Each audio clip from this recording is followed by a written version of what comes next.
जय हिंद। आज लुसेंट का लेक्चर नंबर 27 है। समझते हैं ध्यान से। देखिए, चालुक्य वंश के बारे में हम लोग जान रहे थे। देखिए, कल्याणी के चालुक, बतापी के चालुक और बैगी के चालुक, ठीक है।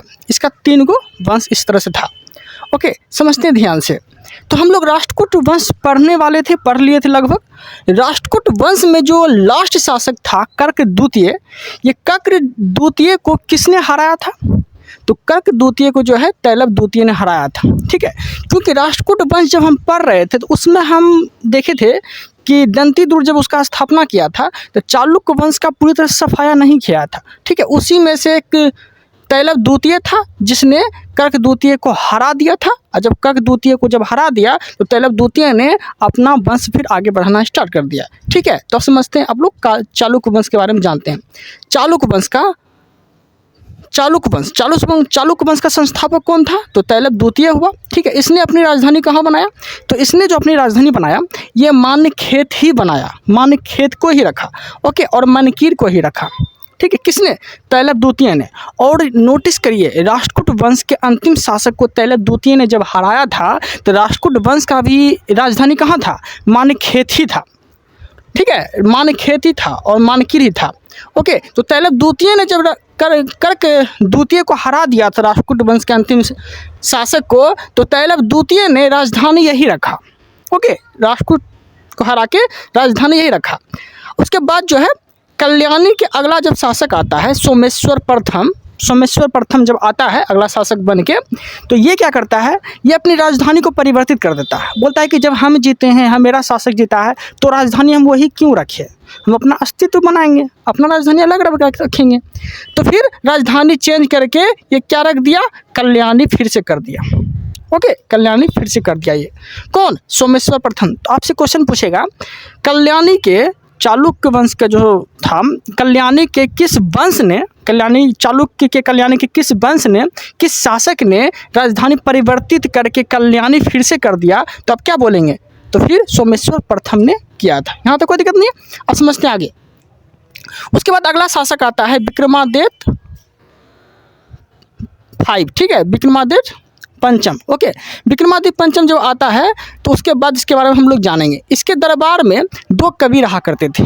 किसके दरबार में? विक्रमादित्य के दरबार में 2 कवि रहा करते थे। एक का नाम था विज्ञानेश्वर, एक का नाम था बिल्हन, ओके। देन विज्ञानेश्वर जिसने एक पुस्तक लिखा, जिसने एक रचना किया, उस रचना का नाम क्या था? मिताक्षरा। तो मिताक्षरा के लेखक अगर आपसे पूछेगा तो क्या बोलेंगे?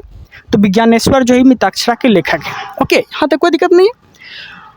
मिताक्षरा में किसकी जानकारी मिलती है? तो हिंदू विधि ग्रंथ की जानकारी मिलती है। हिंदू विधि ग्रंथ कहा जाता है मिताक्षरा को, ओके। जिसके लेखक कौन है? तो विज्ञानेश्वर है। यहाँ तक कोई दिक्कत नहीं है। बिल्हन, दूसरा जो कवि था वो था बिल्हन। बिल्हन ने क्या किया? अपने राजा को खुश करने के लिए उसके नाम का रचना कर दिया। और रचना का क्या नाम था? तो विक्रमादित्य चरित, ठीक है। बिल्हन ने अपने राजा को खुश रखने के लिए, खुशी व्यक्त करने के लिए, तारीफ करवाने के लिए वो विक्रमादित्य चरित लिख दिया। किसने? तो बिल्हन ने। तो बिल्हन ने किसने लिखा? बिल्हन क्या लिखा? विक्रमादित्य चरित लिखा, ओके। यहाँ तक कोई दिक्कत नहीं है। चालुक्य वंश, अब देखते हैं चालुक्य वंश, बतापी के चालुक्य वंश, ठीक है। क्योंकि 3 गो था, कल्याणी के चालुक्य वंश, बतापी के चालुक्य वंश, बैगी के चालुक्य वंश, ठीक है। तो अब देखते हैं हम लोग चालुक्य वंश, बतापी के चालुक्य वंश, ठीक है। बतापी बोलिए या बादामी बोलिए, यहाँ तक कोई दिक्कत नहीं है। ये चालुक्य वंश जो था ये कर्नाटक के बीजापुर नामक एरिया में इसका शासन था, ठीक है। कर्नाटक के बीजापुर नामक एरिया में इसका शासन था। इसके संस्थापक कौन था? तो जयसिंह था।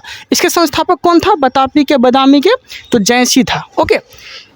अगला जो महान शासक आता है चालुक्य वंश का, बतापी के चालुक्य वंश का जो अगला महान शासक आता है उसका नाम होता है पुलकेशिन द्वितीय। क्या नाम होता है? पुलकेशिन द्वितीय। और पुलकेशिन द्वितीय का अगर काल बोलेगा आपसे तो क्या बोलेंगे? तो 608 से 642 ईस्वी, 608 से 642 ईस्वी इसका कार्यकाल होता है, ओके। पुलकेशिन द्वितीय ने 2 उपाधि धारण किया था, ठीक है। कौन कौन? एक था दक्षिणापथेश्वर की उपाधि। किसने धारण किया? पुलकेशिन द्वितीय ने 2 उपाधि धारण किया, दक्षिणापथेश्वर की उपाधि और परमेश्वर की उपाधि धारण किया था, ठीक है। परमेश्वर की उपाधि जो धारण किया था वो इम्पोर्टेंट है। वो इम्पोर्टेंट क्यों है? क्योंकि पुलकेशिन द्वितीय ने एक शासक था हर्षवर्धन, वर्धन वंश का शासक था एक हर्षवर्धन, उसको हरा के ये शासक ये उपाधि धारण किया था परमेश्वर। जब ये हर्षवर्धन को हरा दिया ना, पुलकेशिन द्वितीय जब हर्षवर्धन को हरा दिया, पुलकेशिन द्वितीय हरा देने के बाद ने अपने आप को ये परमेश्वर मानने लगा, ब्रह्मा मानने लगा कि हम पुलकेशिन मतलब हम जो है हर्षवर्धन को हरा दिए। पुलकेशिन द्वितीय कि हम ना हर्षवर्धन को हरा दिए, इसलिए मैं अब परमेश्वर की उपाधि धारण करता हूँ। तो इसने ना परमेश्वर की उपाधि धारण किया था, ठीक है, किसे हरा के? हर्षवर्धन को हरा के। और किस नदी के तट पे ये हराया था? तो नर्मदा नदी के तट पर जो है हर्षवर्धन को हरा दिया था। किसने? तो पुलकेशिन द्वितीय ने। यहाँ तक कोई दिक्कत नहीं है। अब समझते हैं आगे। अब देखिए, अब जो ये हराया था तो इसकी जानकारी किससे मिलती है? पुलकेशिन द्वितीय जो हर्षवर्धन को हराया था, इसकी जानकारी किससे मिलती है? तो अभिलेख से मिलती है। अभिलेख से पता चला कि पुलकेशिन द्वितीय ने हर्षवर्धन को हराया था। ओके, और वो अभिलेख का क्या नाम था? तो वो अभिलेख का क्या नाम है? ऐहोल अभिलेख। ऐहोल अभिलेख में पुलकेशिन द्वितीय के बारे में कहा गया है, ठीक है। पुलकेशिन द्वितीय से संबंधित अभिलेख है ऐहोल अभिलेख, ठीक है। लेकिन ऐहोल अभिलेख के अगर लेखक बोल दिया तो रवि कीर्ति। ऐहोल अभिलेख के लेखक कौन है? तो रवि कीर्ति है। ओके देन, पुलकेशिन द्वितीय जब हर्षवर्धन को हरा दिया तो अपने आप को ये 30 मार खां समझने लगा कि मैं अब हरा दिया हूँ, अब मेरे इतना बड़ा अब कौन है, मेरे जैसा महान शासक कौन है, ठीक है। तो एक शासक था जिसका नाम था नरसिंह वर्मन, ठीक है। पल्लव वंश का शासक था नरसिंह वर्मन। इसने पुलकेशिन द्वितीय को हरा दिया। किसने? नरसिंह वर्मन ने पुलकेशिन द्वितीय को हरा दिया, ठीक है। फिर से समझते हैं, पुलकेशिन द्वितीय हर्षवर्धन को हराया, ठीक है, और पुलकेशिन द्वितीय को फिर नरसिंह वर्मन प्रथम हरा दिया।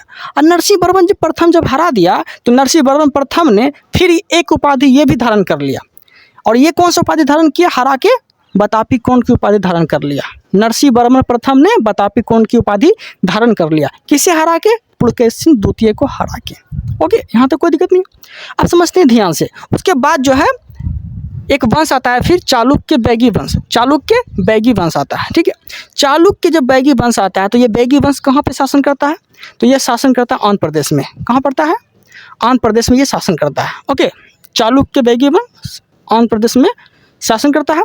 और इसके संस्थापक कौन होता है? तो इसके संस्थापक होता है विष्णुवर्धन। कौन होता है? विष्णुवर्धन। ओके, चालुक्य बैगी वंश के संस्थापक विष्णुवर्धन। और विष्णुवर्धन जो है कौन होता है? तो पुलकेशिन द्वितीय का भाई होता है। पुलकेशिन द्वितीय का भाई कौन होता है? विष्णुवर्धन। ओके, इसने चालुक्य वंश की एक शाखा खोलता है। कहाँ पे? बैगी के चालुक्य वंश की एक शाखा खोलता है। कहाँ पे? तो आंध्र प्रदेश नामक जगह में बैगी पड़ता है, वहीं पर यह जो है एक शाखा खोल लेता है। यहाँ तक कोई दिक्कत नहीं है। आप समझते हैं ध्यान से। यहाँ चालुक्य सामंत को देखते हैं। चालुक्य सामंत होता है जिसका नाम होता है भिल्लम। जिसका नाम क्या होता है? भिल्लम। अब भिल्लम ने जो है विक्रमादित्य को जो है विक्रमादित्य पर ये अधिकार कर लेता है, ठीक है। विक्रमादित्य, याद करिए, यही विक्रमादित्य, ठीक है, जिसके दरबार में विज्ञानेश्वर बिल्हन रहते थे। तो विक्रमादित्य पे अधिकार कर लेता है। विक्रमादित्य पे अधिकार करने के बाद जो है वो नया वंश की स्थापना कर देता है। किसने? बिल्हम ने फिर नया वंश की स्थापना कर देता है। वो वंश का क्या नाम होता है? तो यादव वंश। बिल्हम ने यादव वंश की स्थापना कर देता है। और फिर यादव वंश की स्थापना कर देने के बाद जो है राजधानी कहाँ ले आता है अपना ही? तो फिर ये अपना राजधानी जो है देवगिरी स्थापित कर देता है। तो अब जो हम पढ़ने वाले हैं वो पढ़ेंगे यादव वंश। को कंटेंट अच्छा लग रहा है तो चैनल को सब्सक्राइब कर लीजिएगा। Thanks for watching.